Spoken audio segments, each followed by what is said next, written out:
What if one crack of a whip could change a whole life forever? Kneel. Vivian Hale's riding whip cracked across the maid's shoulder.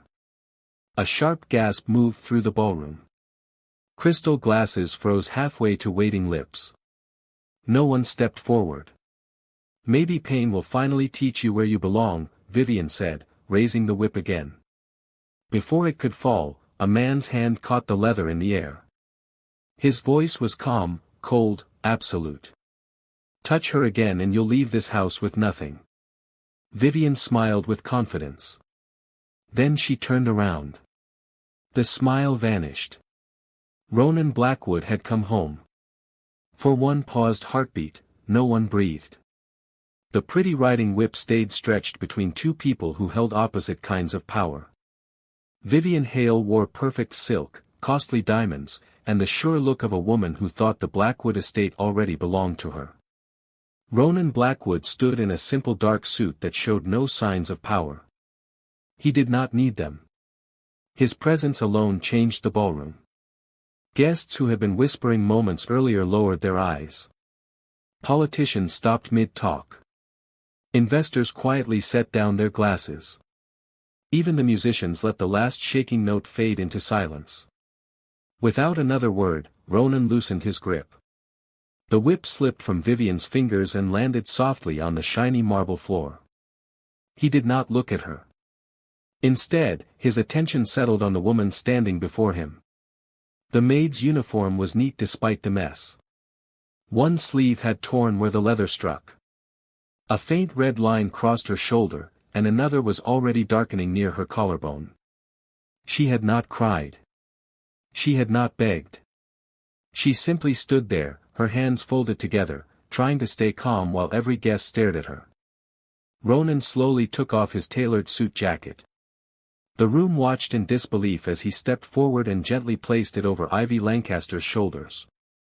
The costly fabric covered the torn uniform without any big show. His voice stayed calm. "You shouldn't be cold." Ivy looked up surprised. "Sir, I'm fine. I wasn't asking."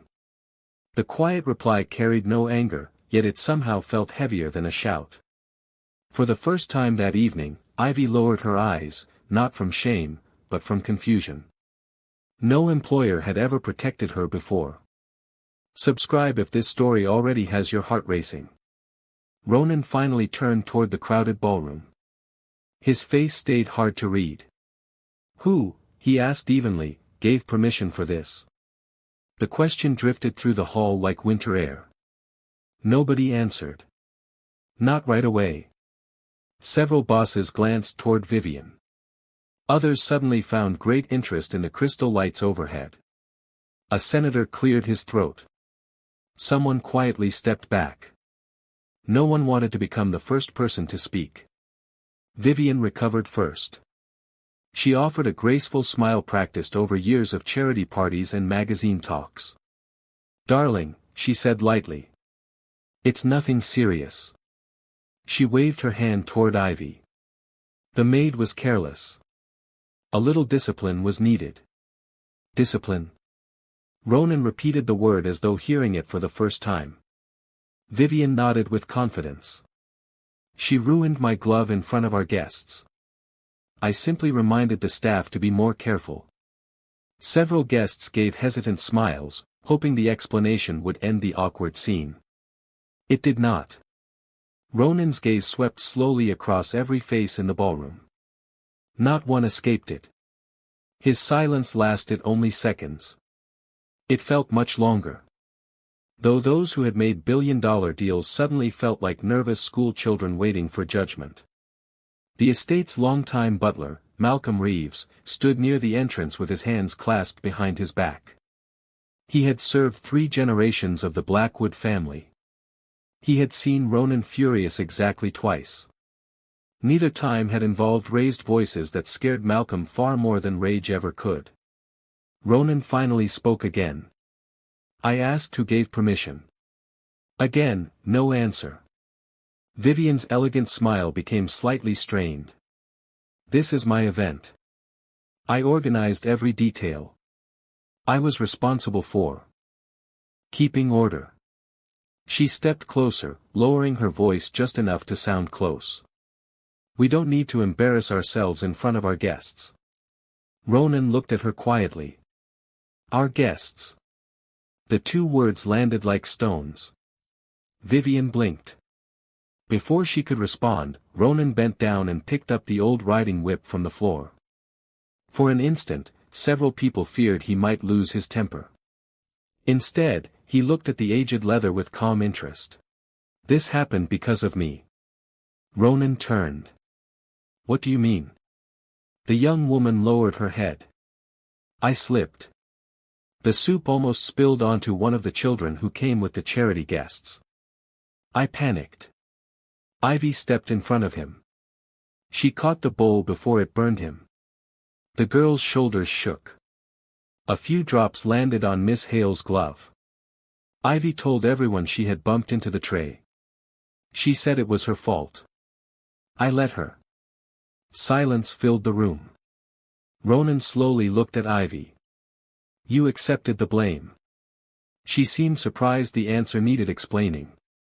The child wasn't hurt. The helper would have lost her job. It seemed like the easiest solution. A tiny laugh escaped Ivy. It wasn't the best evening I've ever had. But yes, I thought everyone else would be spared. The young helper suddenly knelt. I'm sorry. I should have spoken. Ivy at once reached forward and helped her stand. No, we don't need to kneel to say sorry. We learn. We do better. And next time she gently fixed the girl's crooked apron. Carry the soup with both hands. The nervous helper actually laughed through her tears. I will. I promise. Malcolm exchanged a knowing look with Ronan. Neither man spoke. The doctor finally arrived and began cleaning the marks across Ivy's shoulder. She barely reacted when the medicine stung. Instead, she glanced worriedly toward the open kitchen doors. What time is the dessert auction? Malcolm blinked. I beg your pardon. The desserts. If the soufflés stay in the ovens much longer, they'll dry out. The chocolate glaze should be poured after plating, not before. The citrus tarts need another 5 minutes to cool or the fruit will slide. Everyone stared at her.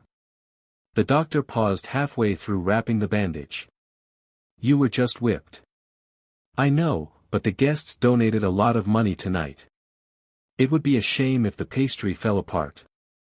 Without waiting for permission, Ivy stood. I'll only be gone for a minute. Ronan watched, truly puzzled, as she hurried toward the kitchens. Curiosity overcame him. He followed at a distance. Inside, ordered chaos had replaced elegance. Chefs rushed between ovens.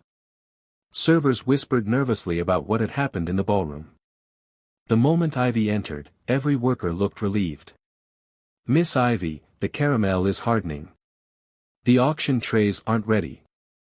She clapped her hands once, not loudly, just enough to focus everyone's attention. Deep breaths. Oven 3. Lower the heat. Don't throw away the caramel. Add warm cream slowly. Emily, decorate the cheesecake after slicing. Michael, stop panicking. The guests can't taste fear. Soft laughter spread through the kitchen. The tension melted almost at once. Within minutes, everyone moved with new confidence. No shouting, no blame, only quiet direction. Ronan remained unnoticed in the doorway.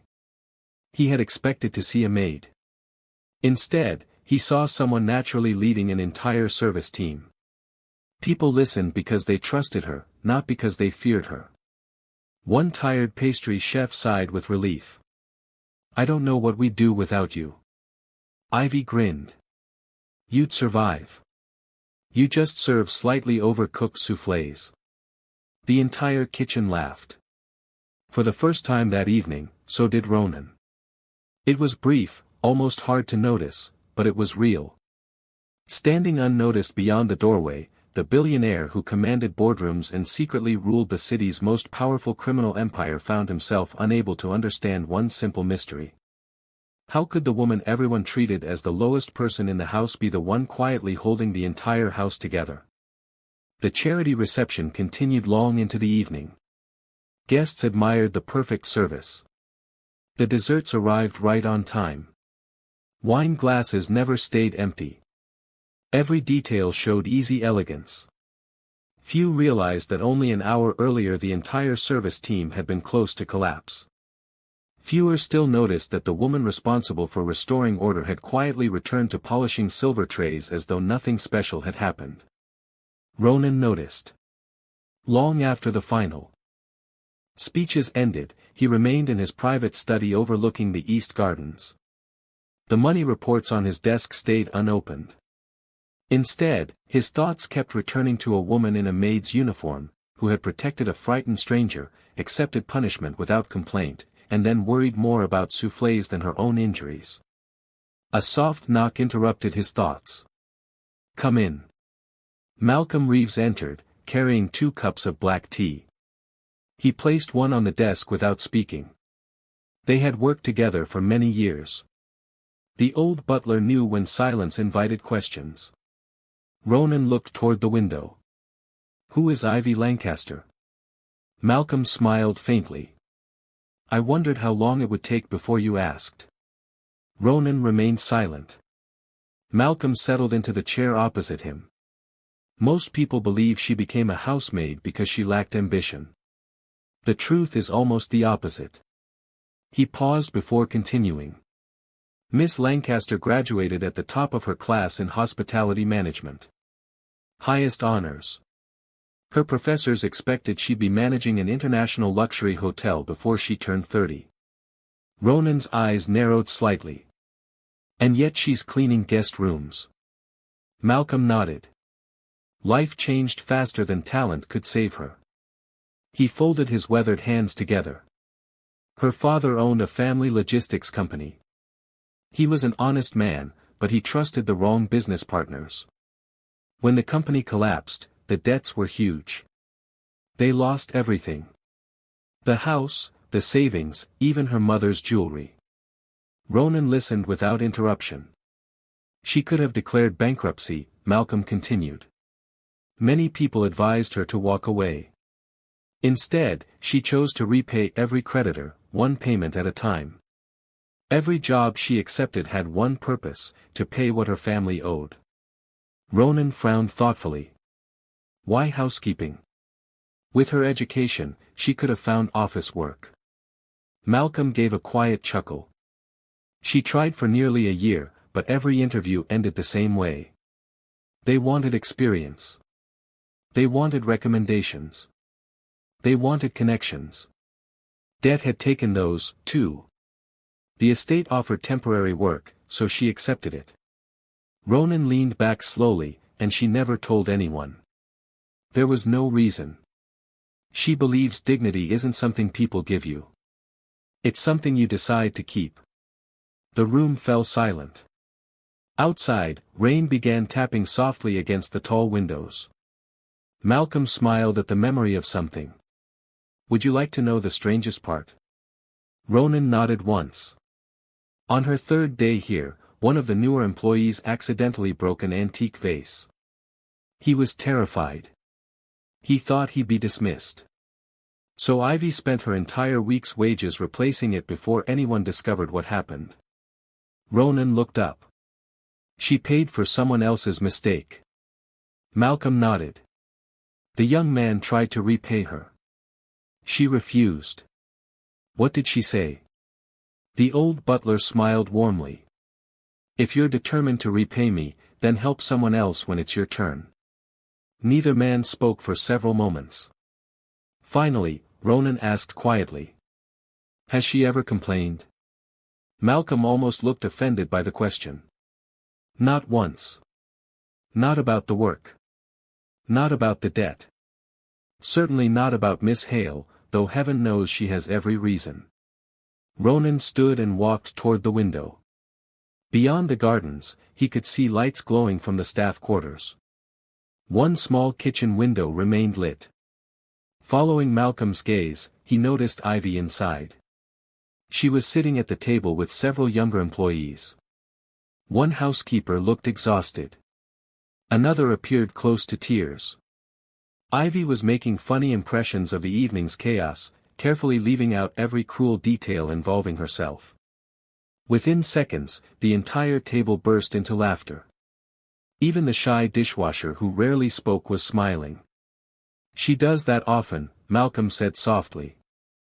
"When someone has a difficult day, she somehow convinces them tomorrow will be better." Ronan watched through the rain-speckled glass. She had every excuse to become bitter. Every reason to resent the world. Instead, she seemed determined to make life easier for everyone around her. Not because anyone rewarded her, not because anyone noticed, simply because that was the kind of woman she had chosen to become. For the first time in many years, Ronan Blackwood felt something unfamiliar. It was not attraction. Not yet. It was something quieter. Something far rarer. Respect. Deep. Unshakable. The kind earned not by status, but by character.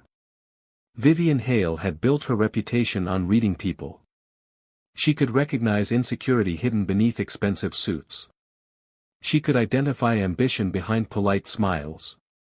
She knew exactly how to make influential people believe they had reached every conclusion on their own. For years, that talent had served her well.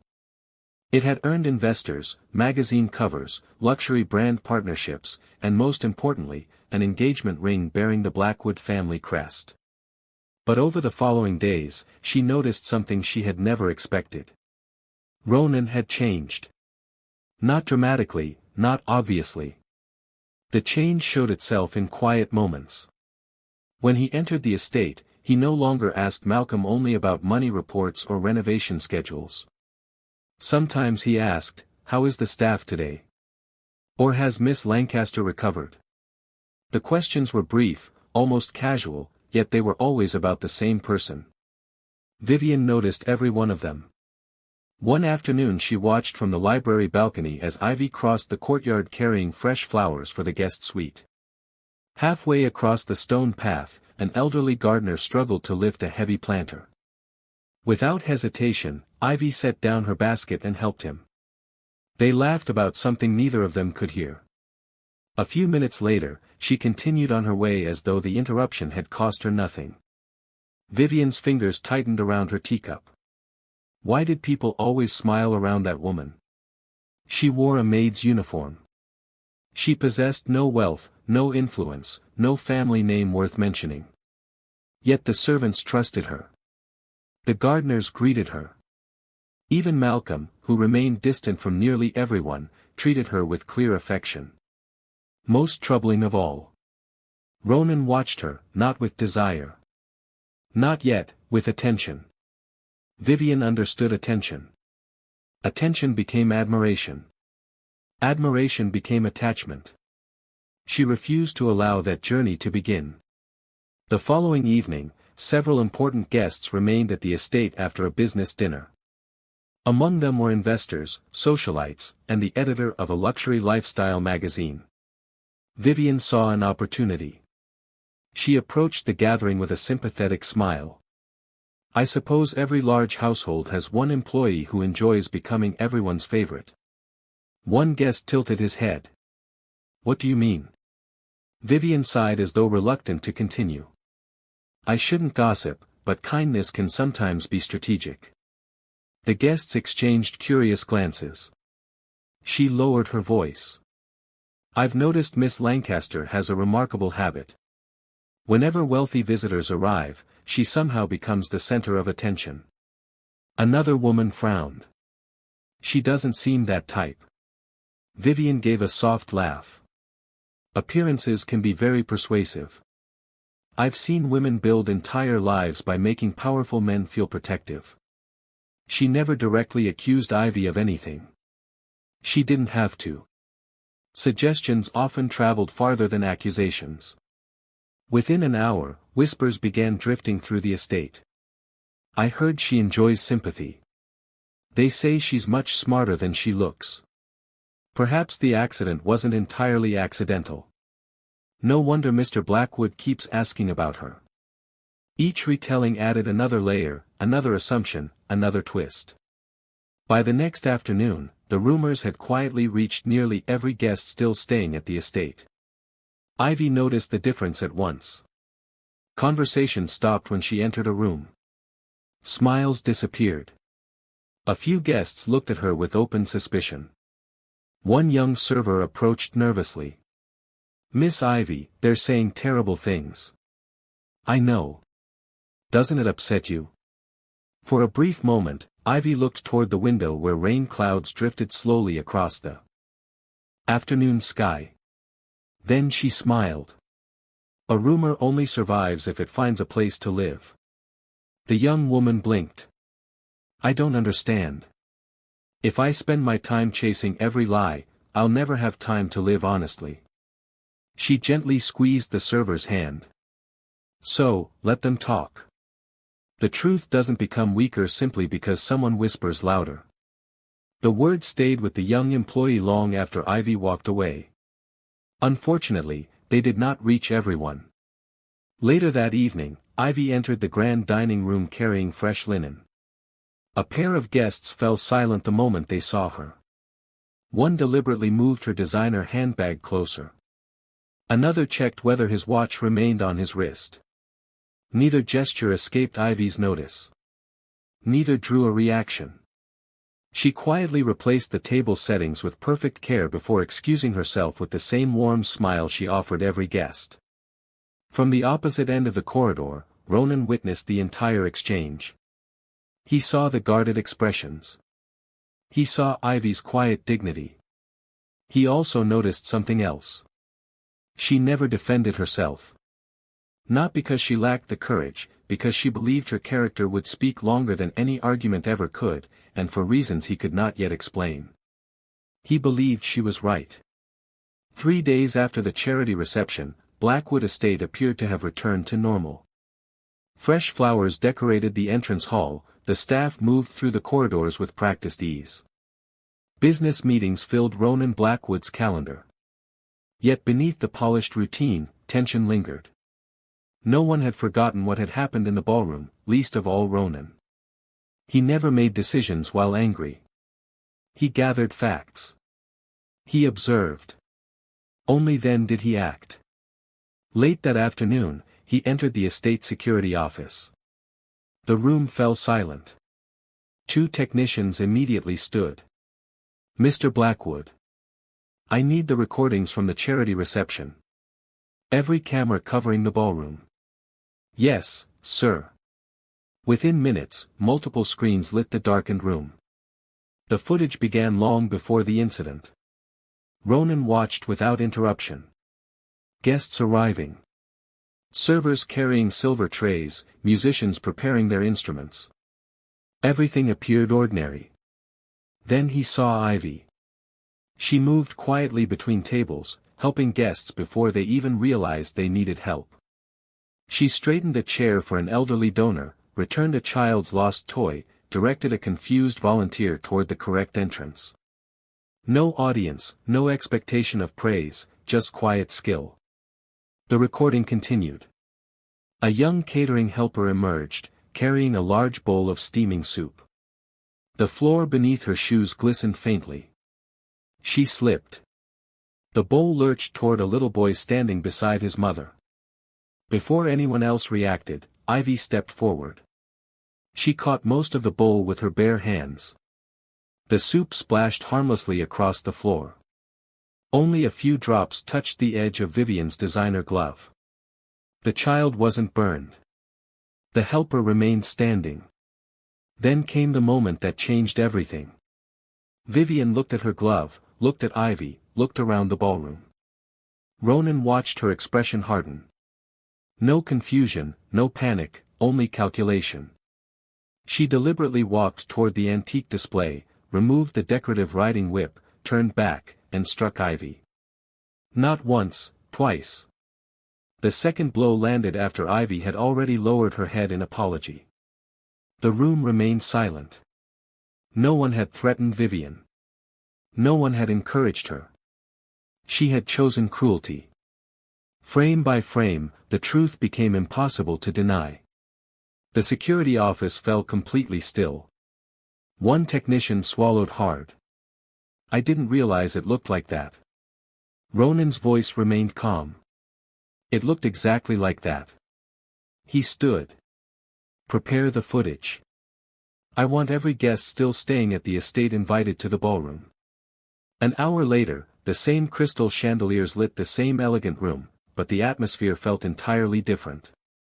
The remaining guests gathered in uneasy silence. Vivian entered confidently, believing another charitable announcement was about to be made. She smiled at reporters, adjusted her diamond bracelet, then noticed the large projection screen at the front of the ballroom. Her smile faltered. Ronan stood beside it, hands folded behind his back, expression hard to read. Ladies and gentlemen, he said evenly, there has been considerable discussion regarding the events of the charity reception. I believe discussions should end where evidence begins. The lights dimmed, the recording played. No narration, no dramatic music, only truth. The ballroom watched Ivy shield the frightened helper. They watched the child pulled safely away. They watched Vivian pick up the whip. They watched the first strike, then the second. No one spoke. By the time the recording ended, several guests could no longer meet one another's eyes. The silence felt heavier than applause ever could. Vivian stepped forward. Ronan, this is absurd. It was discipline. She embarrassed us. Ronan looked at her for a long moment. You've repeated that explanation several times. It remains untrue. She laughed nervously. You're choosing a maid over your own fiancée. I'm choosing the truth. The words landed with quiet certainty. Vivian's composure finally cracked. You can't humiliate me like this. I built relationships for this family. I stood beside your name. I've sacrificed years. You sought the power of my name. Ronan interrupted softly. Never the responsibility that came with it. She stared at him in disbelief. Around the ballroom, no one came to her defense. Not one guest, not one investor, not even her closest social acquaintances. The evidence had spoken too clearly. Ronan slowly removed the engagement ring from his pocket. He had carried it there since returning to the estate, without ceremony. He placed it on the nearest table. His voice never rose. A woman who enjoys humiliating the innocent will never become part of my family. The words echoed through the ballroom. No anger, no revenge, only finality. Vivian's face drained of color. For the first time in years, she understood what real loss felt like. Not the loss of wealth, not reputation, but the loss of the future she had already claimed as her own. Across the room, Ivy stood quietly beside the staff. She had not asked for justice. She had not demanded an apology. Yet justice had found her anyway. As the silence settled over Blackwood Estate, everyone present realized the same truth. Power could command obedience. Fear could command silence. But only character could command respect. 3 weeks passed. The headlines that had once celebrated Vivian Hale's engagement now reported its sudden end. Commentators speculated endlessly. Some blamed incompatible personalities. Others whispered about business disagreements. No one outside Blackwood Estate ever learned the full truth. Ronan never explained. Ivy never spoke. Life within the estate gradually settled into a peaceful rhythm without constant tension hanging over the staff. Laughter slowly returned to the kitchens. Employees no longer flinched whenever footsteps echoed through the corridors. Even Malcolm admitted the house seemed brighter. One crisp Monday morning, Ivy stood alone in the laundry office, carefully folding her neatly pressed uniforms. Beside them rested a single envelope, her resignation. She read it one final time before slipping it into a plain folder. The words had taken hours to write, not because they were complicated, because every sentence carried gratitude. Blackwood Estate had given her honest work when few others would. Her debts were nearly paid. She believed it was time to move on. The estate deserved peace. She did not want her presence to become the reason people continued discussing the broken engagement. As she stepped into the main hallway, Malcolm approached. "You look nervous." She smiled. "I faced worse things than handing in a letter." "You have?" The old butler glanced at the folder. "But I suspect this one weighs more." Before Ivy could answer, another employee hurried towards them. "Miss Lancaster. Mr. Blackwood. Would like to see you." She blinked. "Now?" He asked if you were available. A few minutes later, Ivy stood outside Ronan's private office. She knocked softly. "Come in." The room was spacious, but surprisingly simple. Bookshelves lined one wall. Large windows overlooked the gardens. There were no unnecessary displays of wealth, only quiet order. Ronan rose from his desk. His attention immediately settled on the folder in Ivy's hands. "I was told you wished to speak with me." She nodded. "I came to thank you and to give you this." She placed the envelope on his desk. He read only the first line before looking back up. "You're resigning." "I believe it's the right time." "You found another position." She hesitated. "Not yet. I'll look after I leave." Ronan remained silent for several moments. Then he closed the envelope without reading the rest. "No." She looked confused. "I'm sorry. I won't accept it." A faint laugh escaped her. "I'm not asking for a raise. I wasn't offering one." He walked toward the window before continuing. 3 weeks ago, I asked our foundation's executive board to evaluate every department. Our hospitality division received the lowest internal leadership score." She listened quietly. "They assumed we needed a better manager." He turned toward her. "They were wrong. We needed the right one." He placed a leather folder on the desk between them. "I'd like you to read this." She opened it carefully. Halfway down the first page, her eyes widened. "Director of Hospitality, Blackwood Foundation." She looked up immediately. "There must be some mistake." "There isn't. I've never directed an international foundation." "No, but I've watched you lead people. You organize chaos. You solve problems before others notice them. You earn trust without demanding it." She slowly closed the folder. "I'm still just a maid." Ronan smiled for the first time since she entered. "No, that's simply the uniform you've been wearing." The words caught her completely off guard.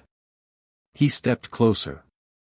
"I didn't notice you because you were wearing a maid's uniform.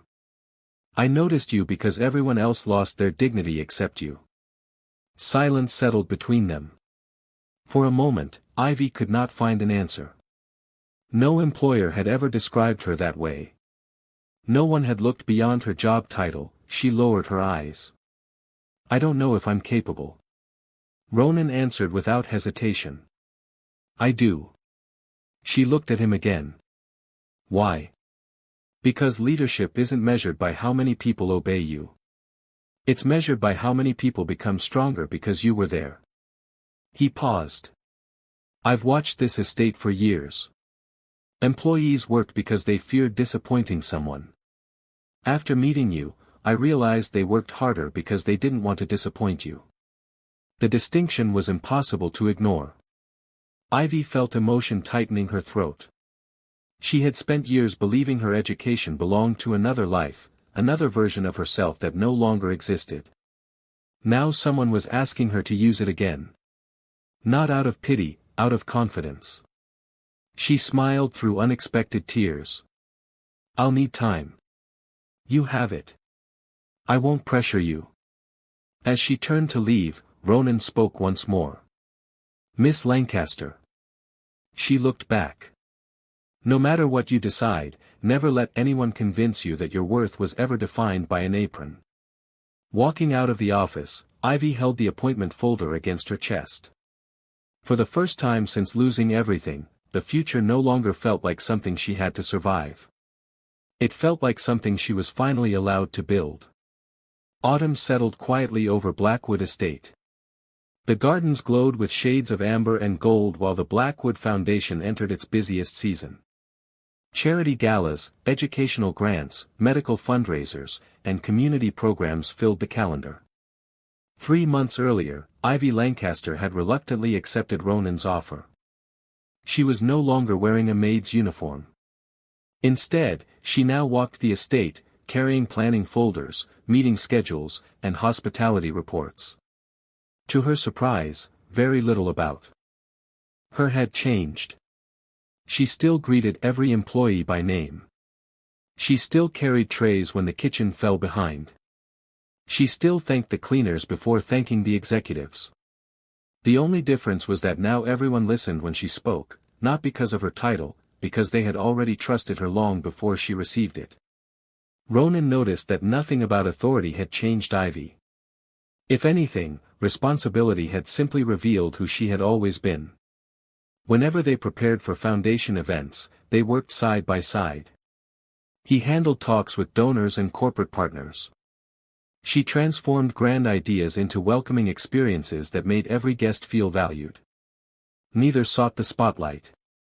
Their partnership became effortless. One afternoon during preparations for a children's literacy fundraiser, a sudden power outage interrupted the entire venue. Staff members immediately panicked. Decorative lighting disappeared. Kitchen equipment stopped. Guests were expected within 2 hours. Several managers began talking over one another. Before confusion could spread further, Ivy stepped into the center of the room. "Everyone, look at me." Her voice remained calm. "Generators will take care of the kitchen. Candles can replace decorative lighting.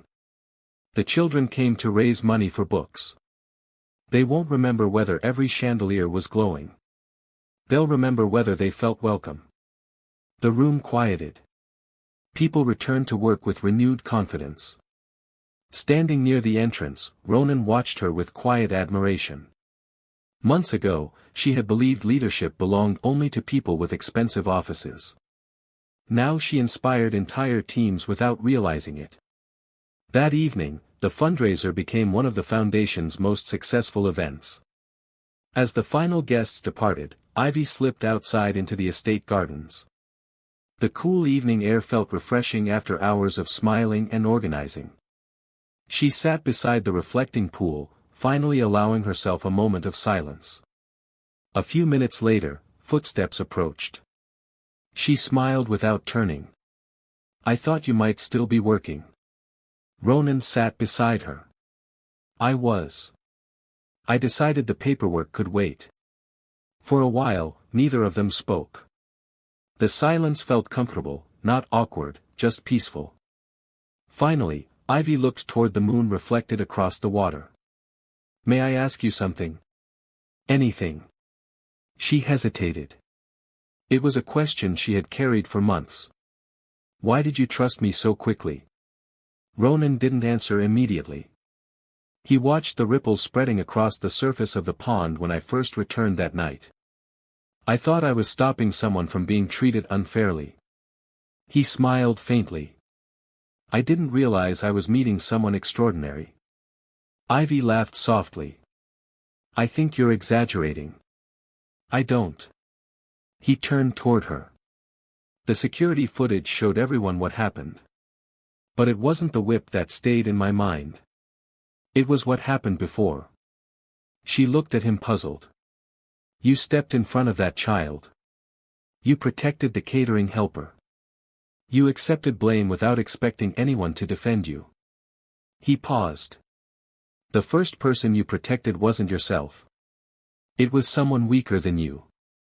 The words settled gently between them. "I've spent years surrounded by people who calculated every decision according to what they would gain. You were different. You acted before you had time to think about yourself. He smiled. That's impossible to fake. Ivy felt tears gathering unexpectedly. I never thought anyone noticed. I noticed. So did everyone whose life became easier because you were there. She lowered her eyes. I've made plenty of mistakes. We all have. But kindness was never one of them. Ronan reached for her hand. Not suddenly, not dramatically. Slowly enough that she could move away if she wished. She didn't. Their fingers intertwined naturally. Ivy, I don't admire you because you rescued one child. I admire you because compassion is simply who you are. He took a quiet breath. And that's the kind of person I want beside me forever. For a heartbeat. The world seemed perfectly still. Ivy searched his face. There was no pressure, no expectation, only quiet honesty. The same honesty she had come to admire in him. A smile, bright and unguarded, slowly warmed her face. I was hoping you'd say that. Ronan laughed softly. It was the easiest laugh he had known in years. Beneath the autumn sky, without grand speeches or extravagant promises, their love began exactly as their respect had, quietly, genuinely, and with complete trust. 1 year later, Blackwood Estate opened its gates for another annual charity reception. The grand ballroom sparkled beneath crystal chandeliers. Fresh white roses lined the marble staircase. A string quartet welcomed guests as business leaders, philanthropists, journalists, and community volunteers arrived from across the city. The elegance remained unchanged. The atmosphere didn't. Before greeting a single donor, Ivy Lancaster stood near the staff entrance. She welcomed every employee personally, the chefs, the gardeners, the housekeepers, the servers. She thanked each of them for coming. She asked whether anyone needed extra help before the evening began. When she reached the youngest housemaid on the team, the nervous girl admitted it was her first formal reception. I'm afraid I'll make a mistake. Ivy smiled warmly. Then you'll fit in perfectly. The young woman blinked. I made mistakes at my first reception, too. You did? Of course. The difference isn't whether we make mistakes. It's whether we learn without losing confidence. The housemaid laughed softly. The fear in her eyes faded. From across the entrance hall, Ronan watched the exchange with quiet pride. She had transformed the estate in ways no renovation ever could. The evening unfolded beautifully. Guests praised the flawless service. Charitable pledges exceeded every expectation. Near the end of the reception, as servers carried dessert into the ballroom, the young housemaid accidentally caught the edge of a tablecloth. A silver tray tilted. Porcelain plates shattered across the marble floor. The room fell silent. The young employee's face turned pale. I'm so sorry. I'll pay for everything. Without hesitation, Ivy knelt beside her. She carefully gathered the broken pieces before anyone could step on them. Then she looked up with the same reassuring smile that had comforted countless people before. Are you hurt? The girl shook her head, tears filling her eyes. No. Then the important part is already solved. Several nearby guests quietly smiled. Others immediately stepped forward to help clean the floor. No one blamed the young employee. No one raised a voice. Watching the scene unfold, a newspaper reporter approached Ronan. I've covered events at Blackwood Estate for years. He glanced toward Ivy as she comforted the embarrassed housemaid. This place feels completely different now. What changed this house? Ronan followed the reporter's gaze. His answer came without hesitation. The day kindness replaced fear. The reporter lowered his notebook. No further explanation seemed necessary. Around the ballroom, conversations resumed. Music filled the air once more. Employees smiled instead of trembling. Guests noticed warmth instead of intimidation. The estate had once been admired because of its wealth. Now it was remembered because of its humanity. Across the room, Ivy looked up and met Ronan's eyes. No words passed between them. None were needed. Their smiles carried everything. Respect, trust, healing, love. As applause rose to celebrate another successful evening of generosity, it lingered far longer than anyone expected, long after the final donation had been announced, long after the music had ended. The sound echoed through Blackwood Estate. Not in honor of luxury, not in honor of power, but in honor of one simple truth. The strongest hearts are never the ones that inspire fear. Subscribe for more stories that touch the heart.